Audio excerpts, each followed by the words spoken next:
Hello again, and welcome back to Skyline Stroll. Today we're going to be talking about breaking generational poverty, how to change your relationship with money and how you see money itself.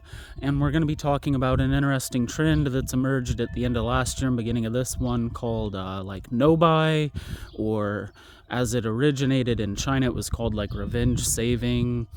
And so revenge saving was kind of this trend of like just saving every dollar you can, really getting frugal, shopping for deals, eating cheap meals, cutting out any extra clothing shopping, any luxury beauty products, and also removing like junk food from the equation, eating out, going out to movies, all this kind of stuff. And it's so when I was talking to a buddy about this a year ago, when the revenge saving trend was kind of popping up online, he said, well, what's revenge about it? And I thought that was kind of a fair question. It was revenge for the doom spending trend that happened a while back at this point. So doom spending was kind of this premise that happened many a while ago, where basically people thought there was no real hope for the future. This was like a common sentiment among younger people at the time, and basically it was like, I'm gonna go spend all the money I'm getting because there's no point in saving it. I'll never own a house, I'll never be able to afford like college or to have kids, all this doom and gloom tone about it. So people were just offloading their money. But let's be honest, if you were doing that, you weren't going to get out of the financial doom situation anyways, because you're just kind of offloading all your money. And if you so people kind of felt duped by this trend. I feel like they looked back and they're like, well, that was dumb of me. I'll admit I was kind of like that. Like back then I would just buy whatever because it looked cool, and it was like, I can barely afford rent anyways, I got $100, yeah, let's buy one of those, why not? And so the revenge saving trend, when it started to hit the West, kind of manifested in the form of no buy. And no buy is basically just like trying minimalism as like a trend almost. So you kind of like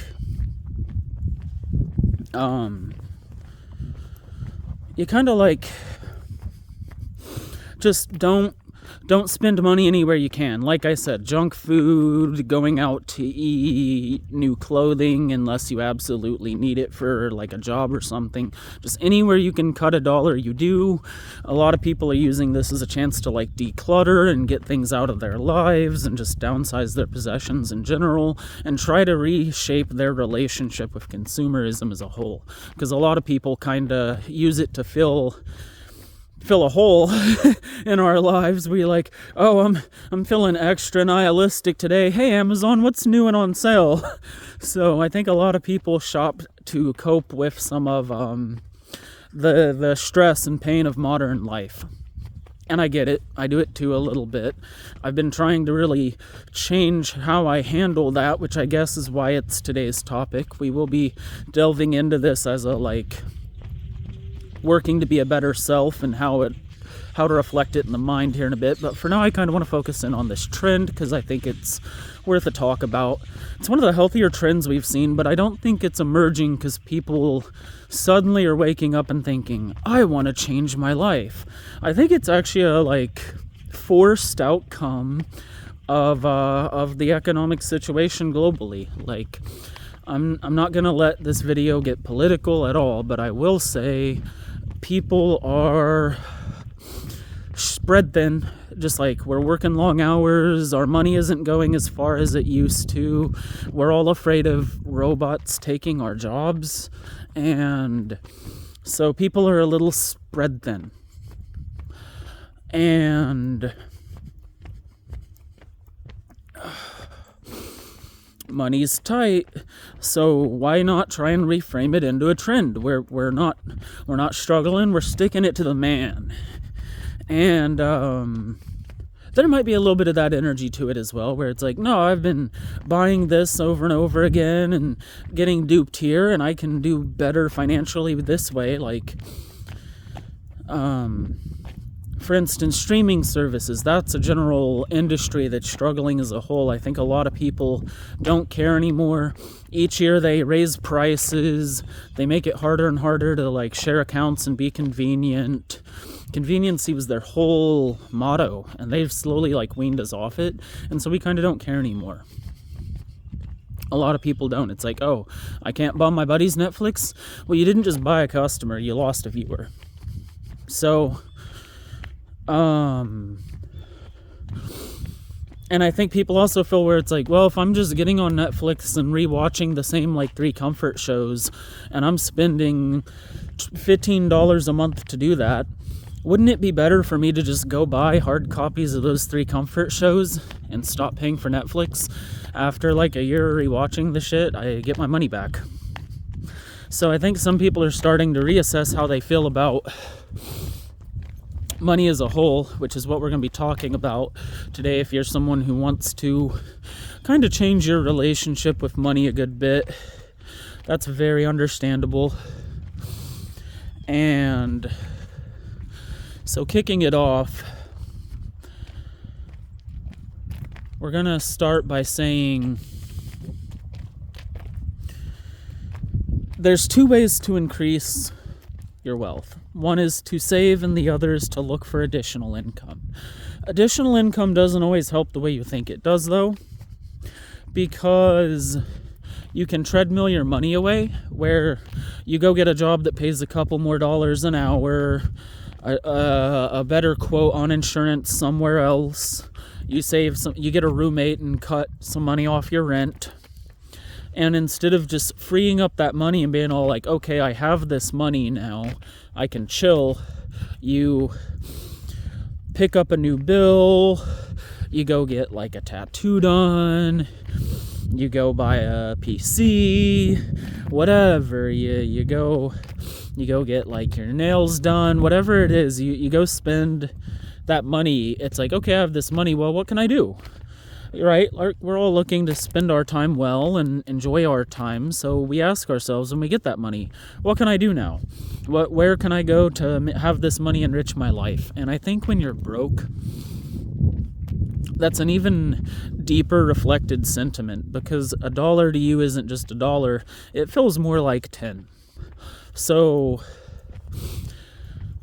when you feel like you don't get much money, you can't get much money, one, how you look at money as a whole kind of automatically limits you. Since you're not used to having more money at a time, what happens is you don't know how to plan for having more money when you do manage to make a breakthrough of some kind in your life, and then you don't plan with that money and it doesn't actually make your situation better. And it's because you kind of want to plan your money for its longevity. You don't want to think about the cheapest purchase now. You want to think about what saves you the most money over time. So like, to give you an example, I really like to go on these walks. So I generally stay away from the $20 Walmart shoes. They last me a month and a half, and then I'm right back at Walmart spending another $20 on shoes. As where if I go spend $100 on a nice pair of shoes, I get a year, 2 years, sometimes a little more. But as a rule of thumb, I get a lot more time out of it. So yeah, I spend $100 up front to buy 1 pair of shoes, and someone buying 3 pairs of Walmart shoes might be like, wow, you're stupid. I got 3 pairs of shoes and had money left over at that price. Like, don't get me wrong, get what you can afford, okay? If all you can afford is the crappy Walmart shoes, get them. Don't go break your back over a name brand pair of shoes. That's not what I'm suggesting. I'm saying use your money wisely and think about it over time. So for me, like I said, since I walk like I do, spending that kind of money on shoes is money well spent. It doesn't quite limit me and make me Like if I buy $20 shoes, I'm buying a pair of shoes every 2 months. I'm spending $120 on shoes a year.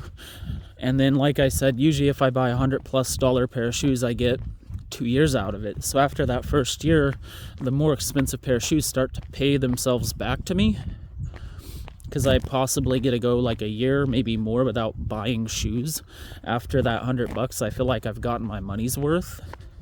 My last really expensive pair of shoes I owned actually held up for 4 years. With how I walk, that's really impressive. I very rarely have shoes hold up that well. And I think that saved me a bunch of money. Another great way to save your money is by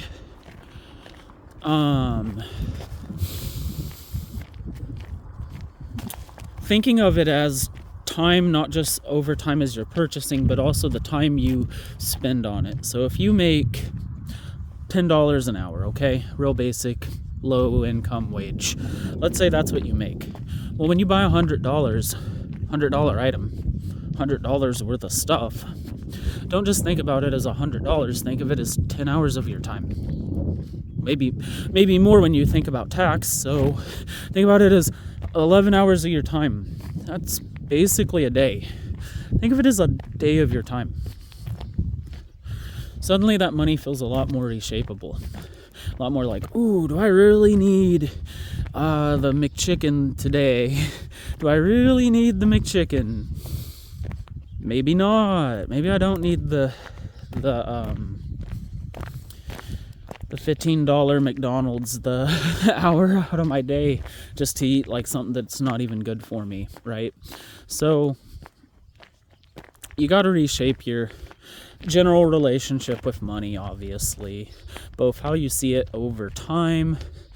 They don't teach compound interest in school for a reason, which leads to my next point. Stay away from debt.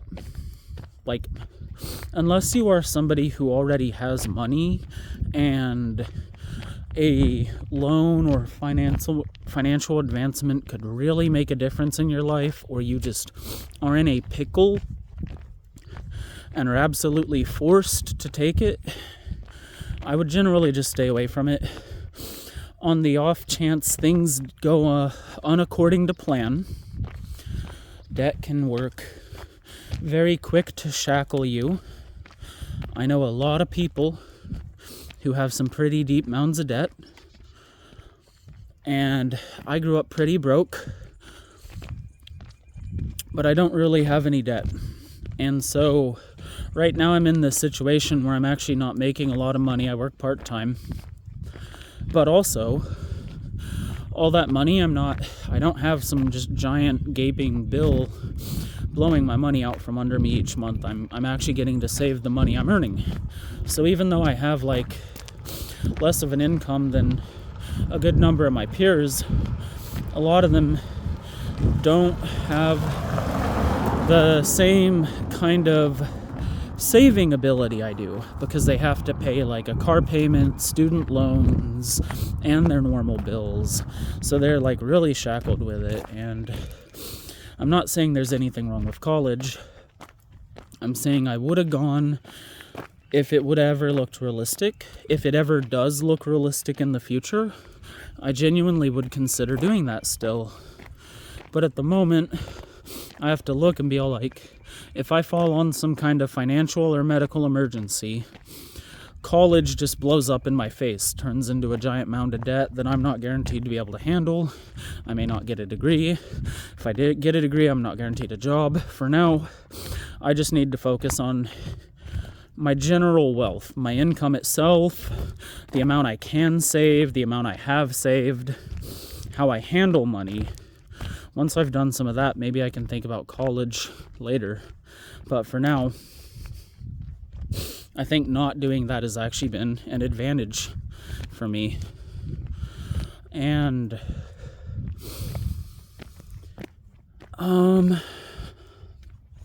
I also think a lot more people underestimate the power of carrying cash.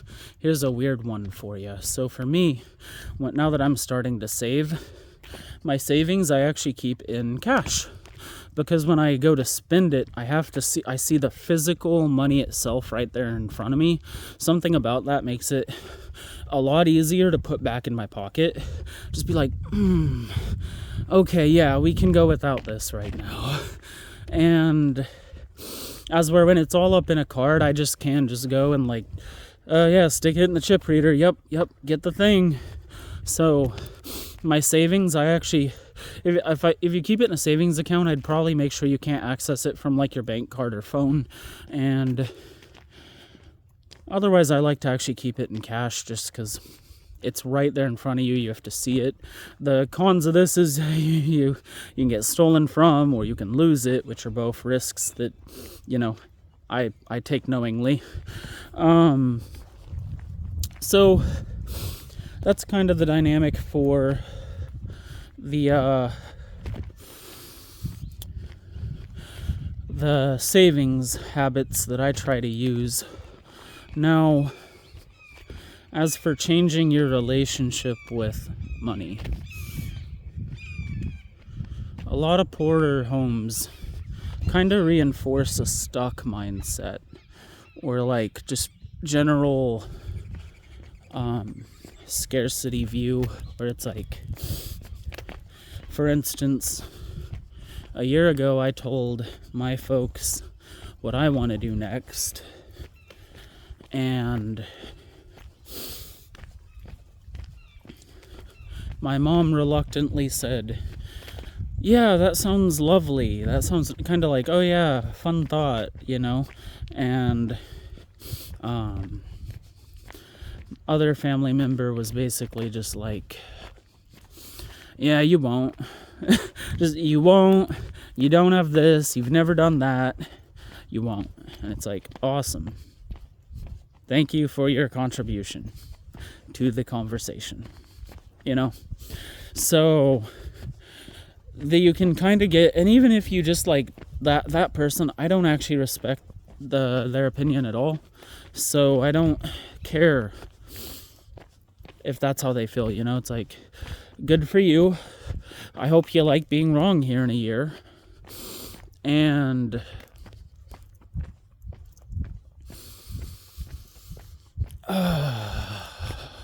because I am already taking some small steps towards getting the job I actually want.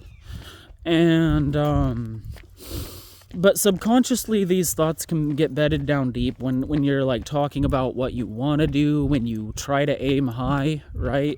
A lot of people who haven't aimed high will look at you and be like, I don't think you're cut out for it. It's kind of them reflecting their insecurity onto you.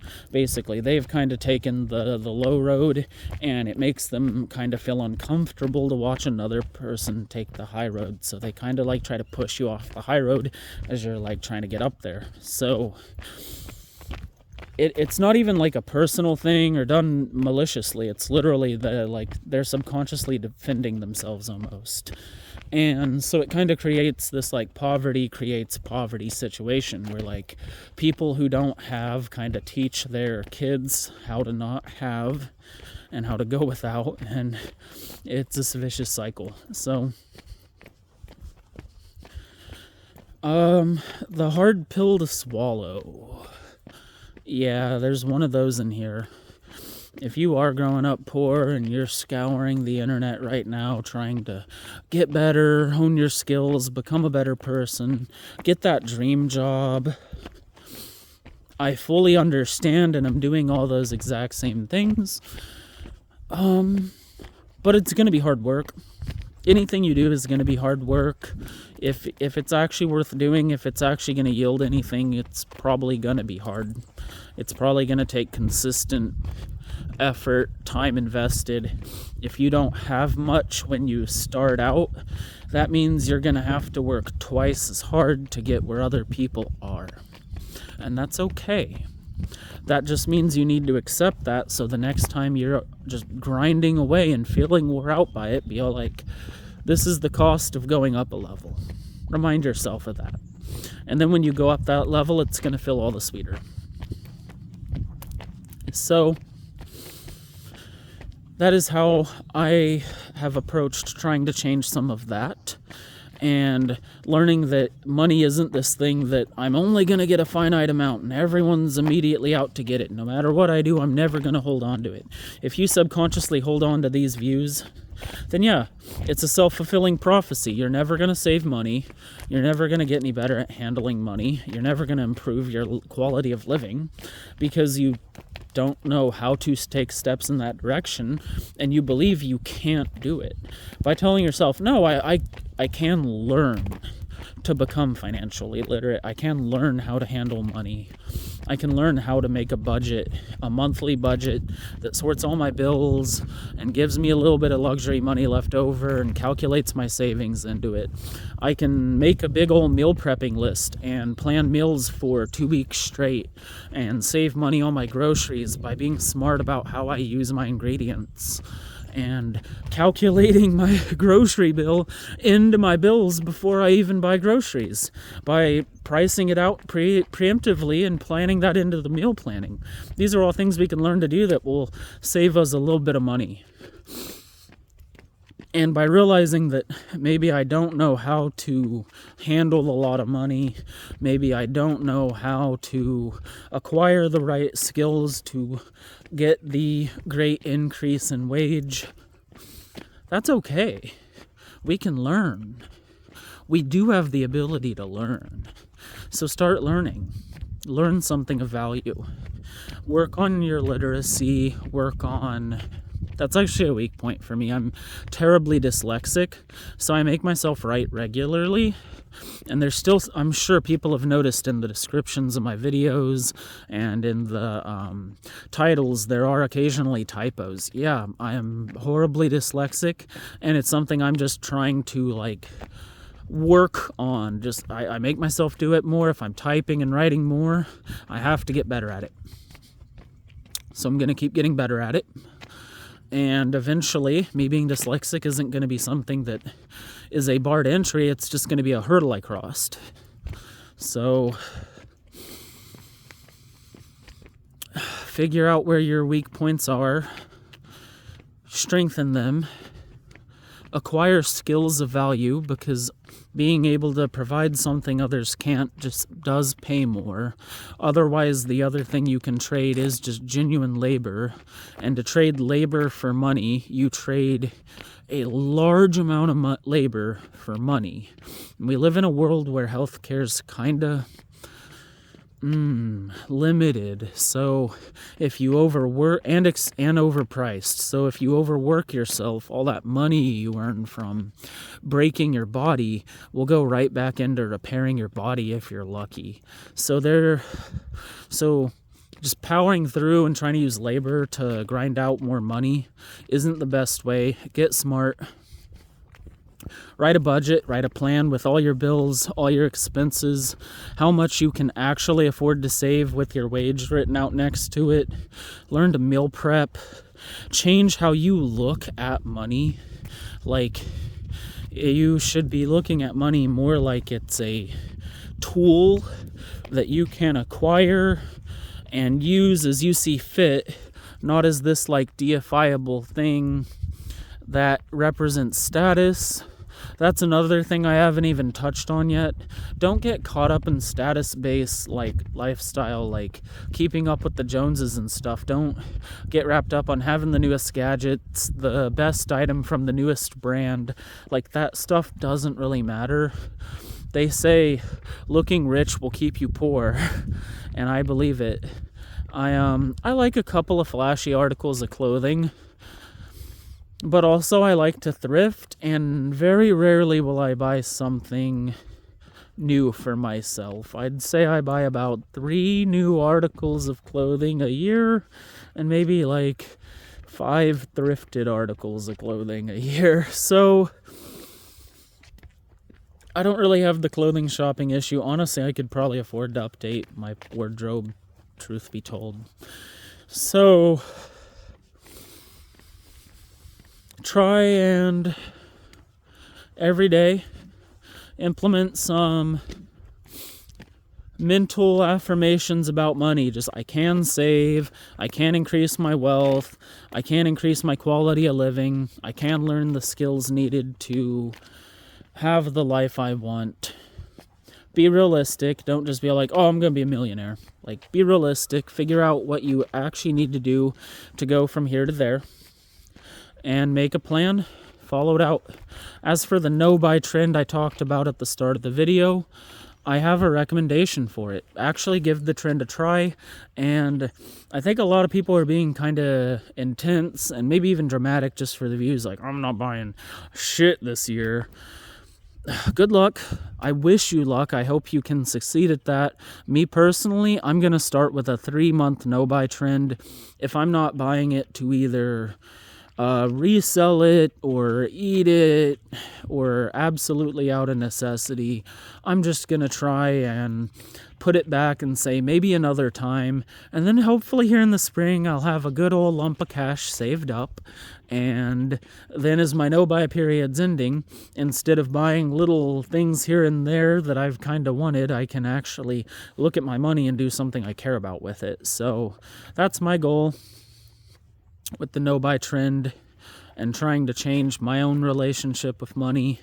I wish you luck saving the dollars and figuring out how to best do that. And you all have a lovely day. And I'll see you in the next Skyline Stroll.